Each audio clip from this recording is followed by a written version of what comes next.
Good morning, folks. Welcome to Fort Worth, Texas. We're on the 35 North Frontage Road, just south of town. We're about to jump on 35E North. Sorry, 35W.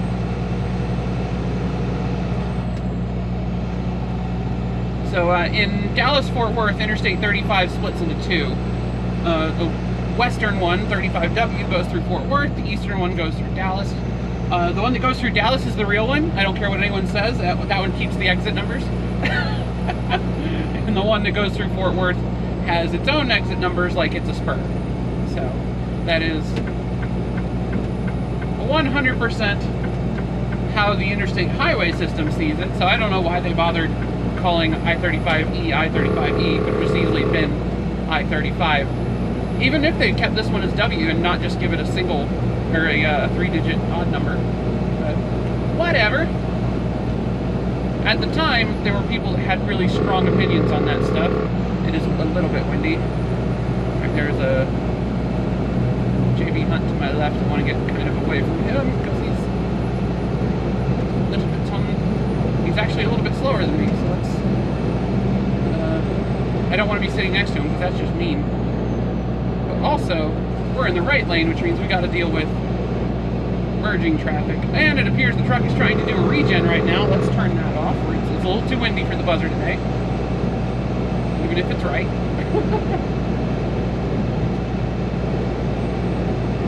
Speed limit on this section, I believe, is 70, maybe 75.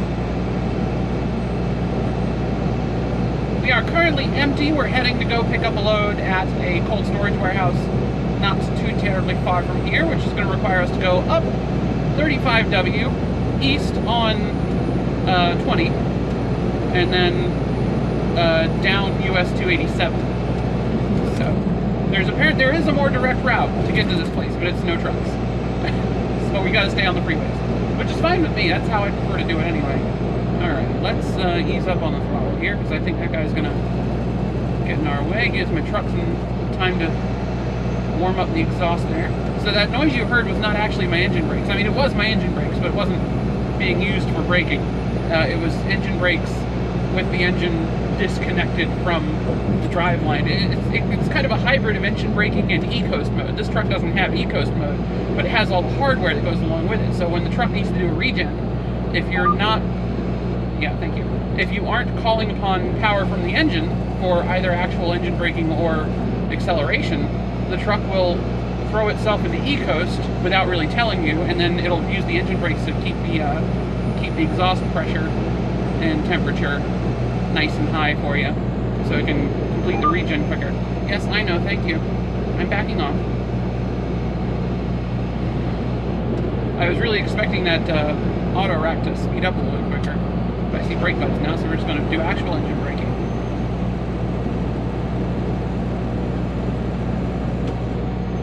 Keep ourselves a nice safe distance. I believe that is the IH20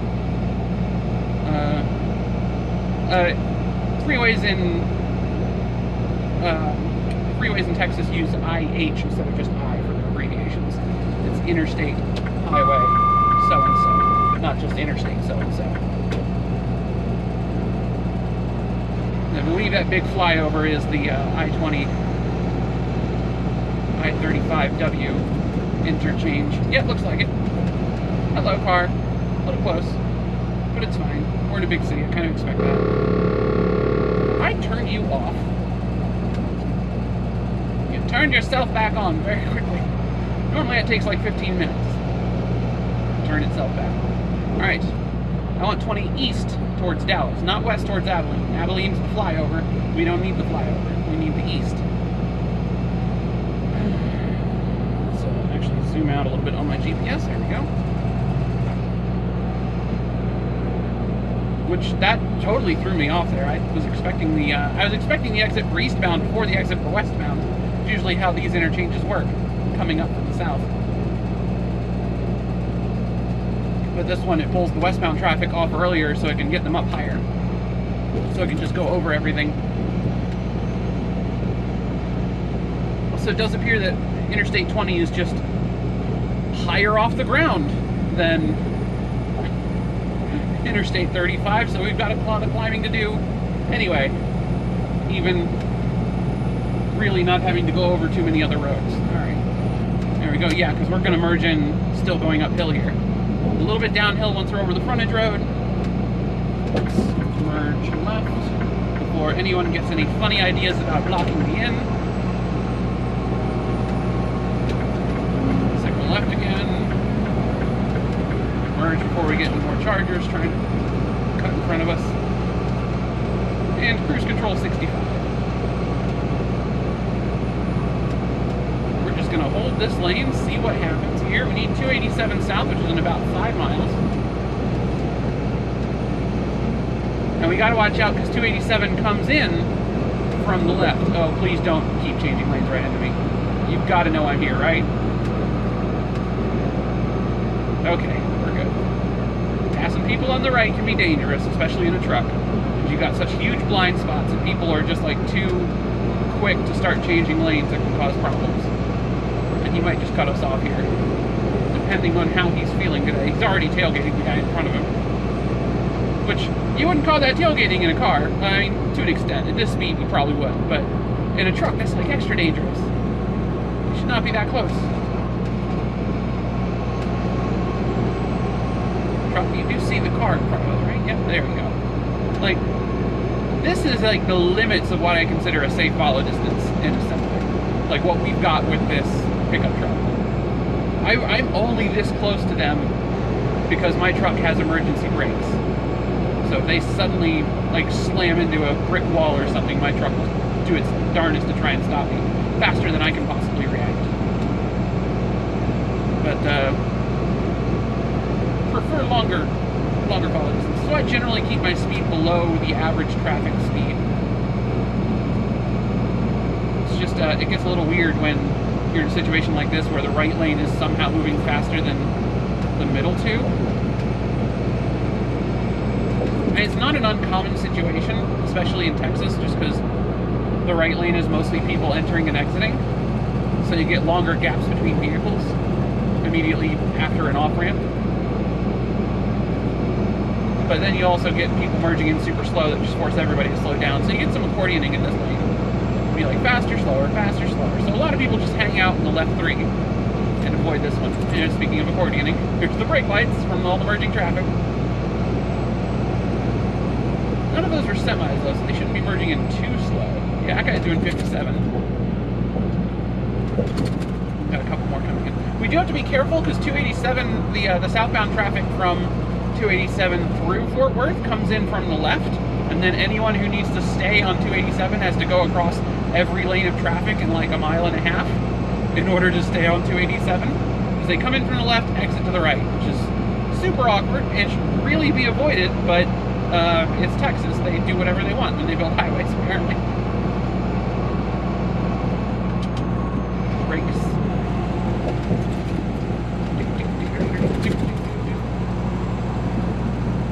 Jacobs. Brakes. We are too close. Too close. Too close. Back up. Back up. That little beep was my follow distance warning there. 287 south to Waxahachie. Has cargo route. I don't actually know if that's how you pronounce Waxahachie. I know in a lot of cases, Native American terms like that, the X is pronounced in a variety of ways. Sometimes it's a shook noise, so it could very well be Washahatchee or something similar. 287 south.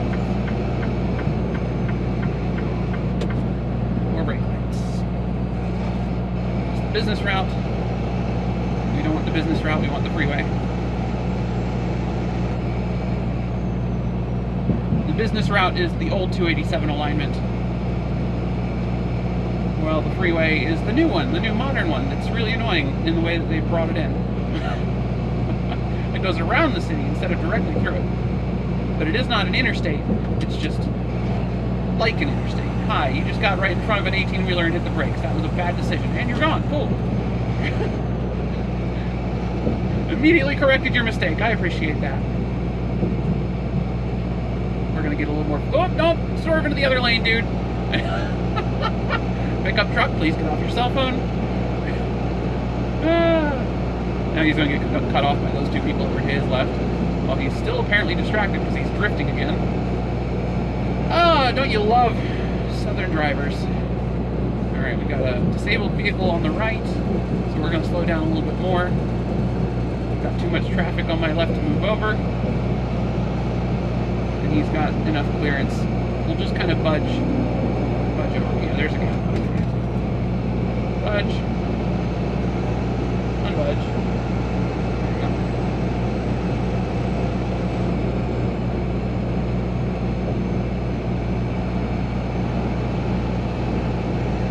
Little road, Waxahachie. Nobody to the right, merge right. This is probably a mistake because I'm betting that this right lane actually goes to the frontage road, or whatever little road is, and the left lane.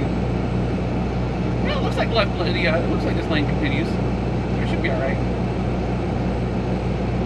This is after a brief concurrence, so I guess we're hanging on to more lanes than we normally would through an exit ramp. If you're just going from one highway straight to another, it's usually like only one lane actually makes it to the destination highway. Either it'll condense down to one on the ramp, or one of them will exit to a frontage road. But because this was a concurrence, they're expecting like full freeway levels of traffic on the ramp. So it still got the oh, they're doing some upgrades here. So it still has the capacity for the full 287 experience. Interesting. I wonder what they're doing with all that dirt. Right, nobody to my right. Let's exit right. Or let's merge right. Let's not merge right. Right lane is ending. Good signage. Great signage. Loved it. I was expecting this to be a 3-lane freeway. Yeah, I know. I wasn't expecting to still be behind that guy. Sorry. It's my distance warning popping up there. Engine brakes. Engine brakes. There's some brake lights up ahead. Engine brakes. Engine brakes. Engine brakes. Engine brakes. Opening up that follow distance. Cruise control set.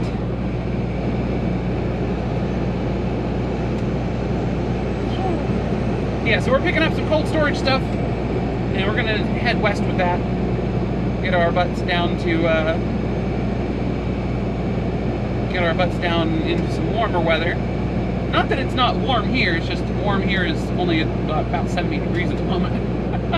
We're going somewhere even warmer. All right. So what we want is we want to hit the 287 business route from the southern end and come back up into Mansfield from that direction. That'll get us to our warehouse without having to go all the way through the entirety of Mansfield. Because the business route is going to diverge just up here and go south through the city and hit every major red light on Main Street. Goodness. Back down to 55, huh? Alright. We'll just let the cruise control handle this. It's got a pretty good lock on this guy. It's really annoying. Whatever. 50, 49. What are we doing?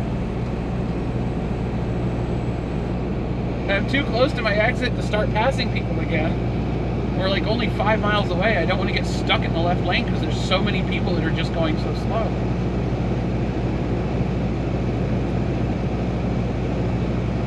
Like there's a point where it's like you're not passing individual slow vehicles anymore. You're just in traffic and you just should stay in the right lane. There we go. Goodbye. Person. You're not planning to exit, Mr. Toyota.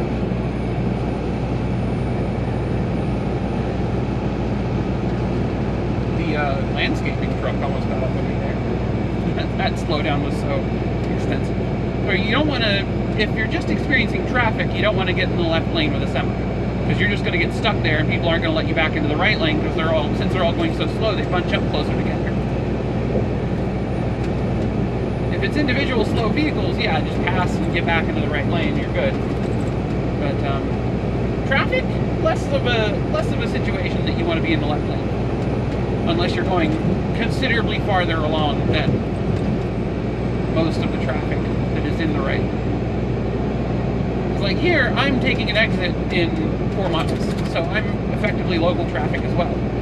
So I don't want to be in that left lane. If I was going down like all the way to the end of 287, like, you know, 60, 70, 80 miles further, or even all the way down to like, God, where does 287 go from here? I think it goes down to the Gulf somewhere, around Houston maybe? I don't know.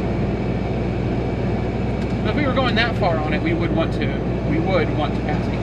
Are those Canadian geese on top of that container? No.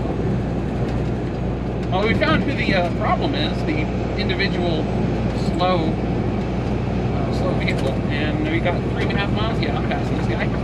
I'm not doing 50 with this weird container truck. Well, at least we found who the actual problem was. Some kind of pump truck. It's an old cab over model. Looks like maybe a converted old Freightliner garbage truck.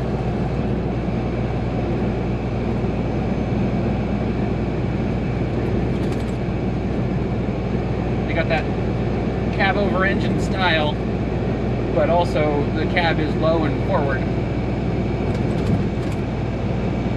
Gives you better maneuverability by having the steer axle further back. Not great if you're planning to have a sleeper berth, but you know.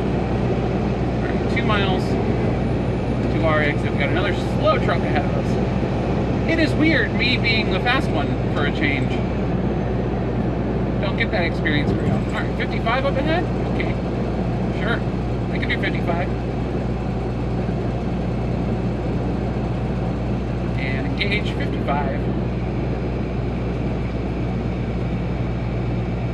Work zone. Do not speed in the work zone. Because it's Texas and they'll really take their work zone seriously, even though they're designed terribly. Alright, so our customer is actually off of this Heritage Parkway road, but Heritage Parkway has no trucks, apparently. Doesn't seem to be stopping this guy, but my device believes that this is a no truck route, so it might be a no through truck situation, because I don't actually know this road. So it might be a situation where we would be okay just because we're picking up on this road, but there is a route I can use that is going to avoid the road entirely, so we're going to do that instead. I see flashing lights.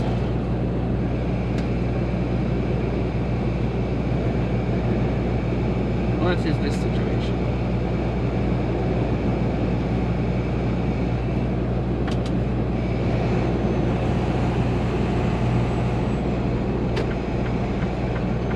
Alright, we're going to get left now.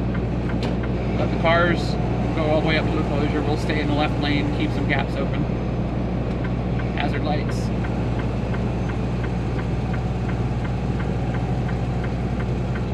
Okay, I didn't think you were going to get in front of me and slam the brakes. That was a little dumb.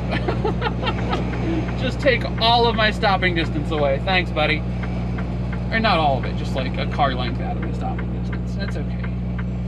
I was kind of planning for that eventuality. We would have had a slightly smoother stop if they hadn't done that, but it wouldn't have made that much difference. Alright, you can turn the hazard lights off. Everyone behind me knows already.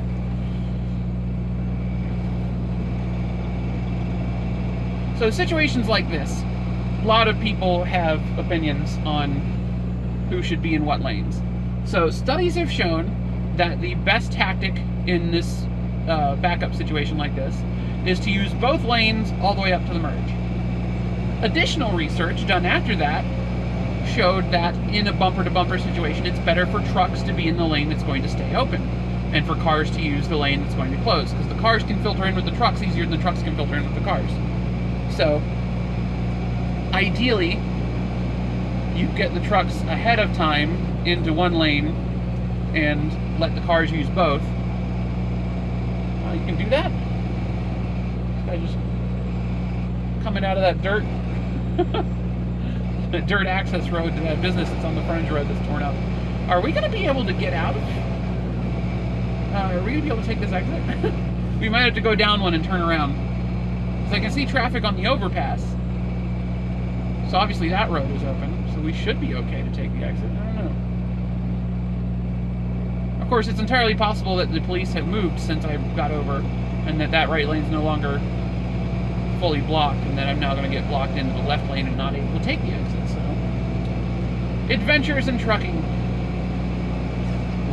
It is actually a rather common occurrence for the situation to change after you have prepared for it. When police are involved. Okay, I still see the cop on the right shoulder, so we're good. You're good. You're good, FedEx. Come on over. I shall hold the door for you. Okay, it looks like they're actually getting ready to move right now. And this tanker truck is gonna block me in. Come on, man. You wanna let me over?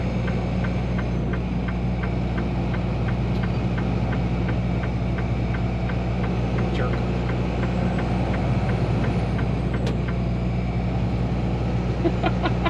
The cop left right after the FedEx got in front of me. So yeah, like I was saying, the situation often changes after you've already tried to adapt for it. So, got to be ready to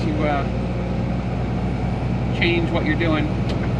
Gosh, that must be a lot of fun, going in and out of those businesses on a day like this. Alright, so we're good here. Get our exit. Especially a fluid situation like that, where it's a cop on the side of the road with somebody pulled over, causing the backup or an accident. They tend to be more likely to get changed very quickly. Okay, brakes. Brakes. Slow your truck down. Oh, new subdivision. Interesting.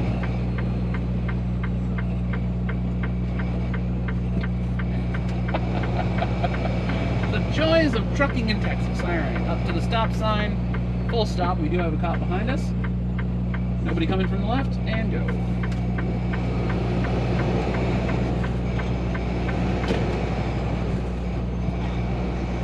And is this 287 business? North 917? Yes, it is. Alright. Yeah, this is a four-way stop, buddy. You don't have to... It's not going to go green. Oh, you're just going to go on to the weight-restricted road. Alright, that's an interesting choice. Don't go.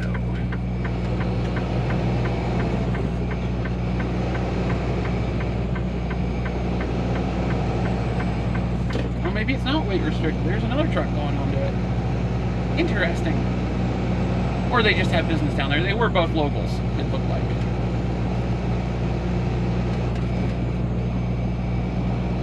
A lot of customization on an older style Freightliner. An older style Cascadia. Cool. I can take my sweet time, especially because we got more blue flashing lights ahead. Yay! Everyone's favorite time is blue flashing light time. Especially because in Texas, you never know if that's a cop or it could be a tow truck, because everyone loves blue here. Other states have more reasonable requirements, like, you know, ambulances and fire trucks use red and white. Service trucks use yellow. Police use blue. A lot of them, police use blue and red. Not here, though. That would make too much sense. That is too logical for Texas. There's a car about to pull out from behind that guy.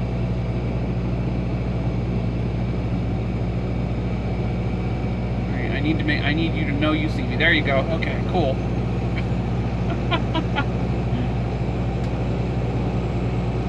He started backing up. That was when I knew he saw me. And he was no longer sure about how long his hood was.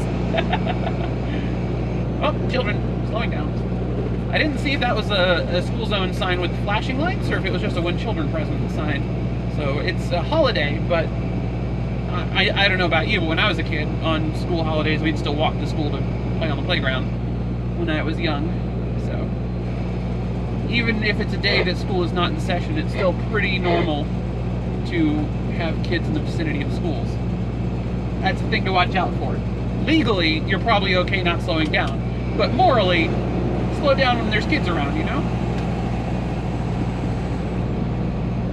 Pretty simple. All right, he's coming off of Heritage. This is Heritage Parkway. See, that's the guy that actually exited ahead of us. So you can see that went well for him.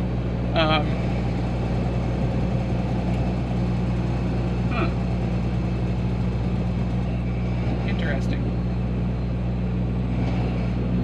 I don't see a no truck sign on Heritage anywhere. I don't actually know in what way it's restricted. That's just my GPS says it is, so I kind of have to trust that. No through trucks on this road, though. We're not a through truck. We're a local truck, so we are allowed to violate that one. Ain't nobody in the left lane. Oh, one guy's moving up. It's actually kind of funny if you're sitting in a left turn lane or coming up a left turn lane while people are turning left onto your road. You actually have to watch out for four-wheelers more so than trucks, because four-wheelers will cut the turn so much worse than a semi with a trailer. The semi with a trailer, you can't really make that correction last second to avoid a car that pulls up from where you can't see them. So most truckers, oh, I hope that's not a copyright strike.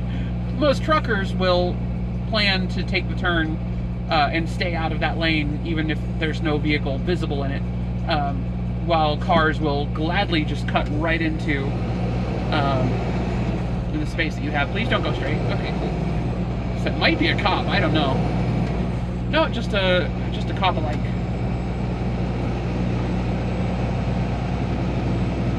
Cop alike. Alright, so there should be a left turn just up ahead. Actually where that dump truck is turning left. Perfect. Yeah, we're gonna follow him.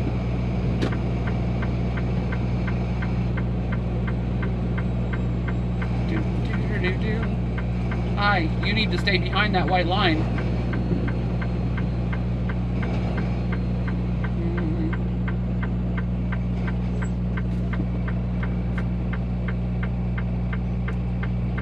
I'm not trying that.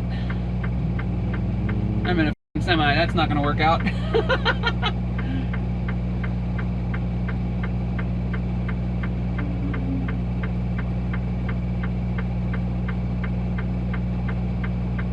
Alright, folks. Where did you all come from? Like, can I just get a gap in traffic, please? It's more than like 10 seconds long, because I need lots of space. There we go, there's our gap. As long as this guy doesn't decide to suddenly turn and go very slow about it, we should be okay. And this is why we wait for the long gap. It takes us time to go through the gears, even on an automatic. There we go. Alright, so railroad crossing and then keep going straight. And the railroad crossing doesn't actually appear to be here anymore.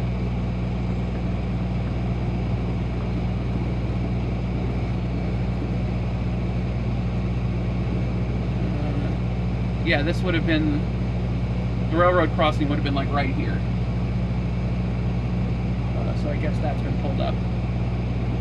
Interesting. That's fascinating that not only has the railroad crossing been pulled up, but the, like, you can't tell it was ever there. Like, they built buildings on top of where the railroad used to be through here. Interesting, very interesting. All right, left turn onto Antler. Watch out for parked vehicles. Check, make sure no one's trying to pass me from behind. We're good. No one oncoming. We're good. Nice and slow. Lots of cars around. Be slow and predictable is always the best tactic. Slow, predictable truck. Makes it easier for people to stay out of your way. Okay, that's not an oncoming pickup. That's someone who stopped. Gotcha. Alright, so all those trucks that are parked on the right near the end of the road, that's where we're going. We're going to pull in there and probably take one of the parking spots on the right, one of the blind side 45s. Just because the lazy drivers will take all the... I suspect that most of the driver's side 45s are going to be blocked. So it won't much matter what I want so much as what I have to do in order to get parked. Yeah, there's plenty of the driver's side 45s. And they're super wide, so they're easy to back into. But we'll leave the driver's side ones for the folks that don't have much experience with blind sides. Not that I have a ton, but I've been doing this long enough, I've got at least a little. Well, interesting choice.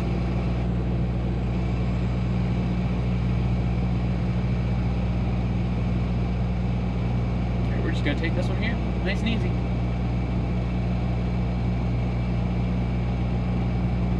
Hazard lights on.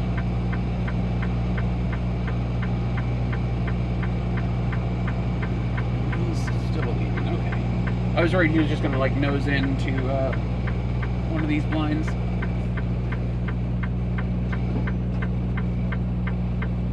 We don't even need to adjust the mirrors for this one. We have so much room, and it's such a shallow angle.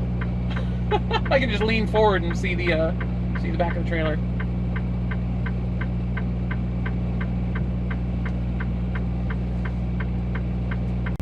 All right, tandems are in the lane. Check left, we're good. Straighten out. Follow the back of the trailer into the spot.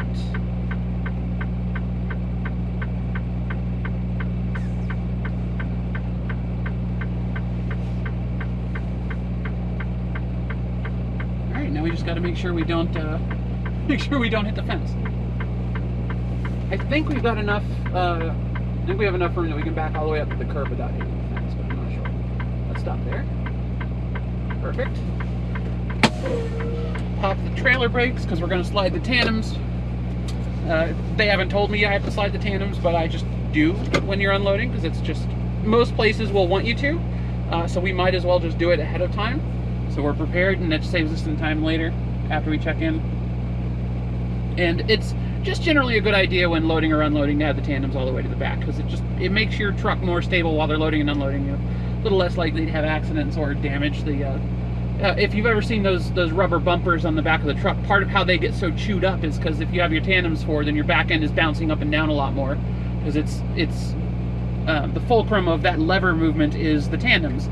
So if the tandems are right up to the back, then the weight is being put directly down onto the tandems instead of down onto a lever that's perched on the tandems. So the back end of the truck doesn't move as much when the tandems are further back. So your rubber dock bumpers will last quite a bit longer. Fun fact. Here's your lesson for the day. Like, safety aside, do that for your trailer. Thank you guys so much for watching. My name's Elio Dare. You can find me on the internet at Elio Dare, Xbox Live, Steam, Nintendo Switch, etc. Come say hello on Twitter. I'm on Twitter all the time. Or you can just leave a comment below the video. I do read them all. Thank you so much for watching, and have a great day. Bye! Well, that's an old Prime trailer on our right. Nice! Currently, who's got that? Equipment Solutions LLC. Nice. Alright, I guess Prime sold them a bunch of their trailers. That's cool. Great. Bye!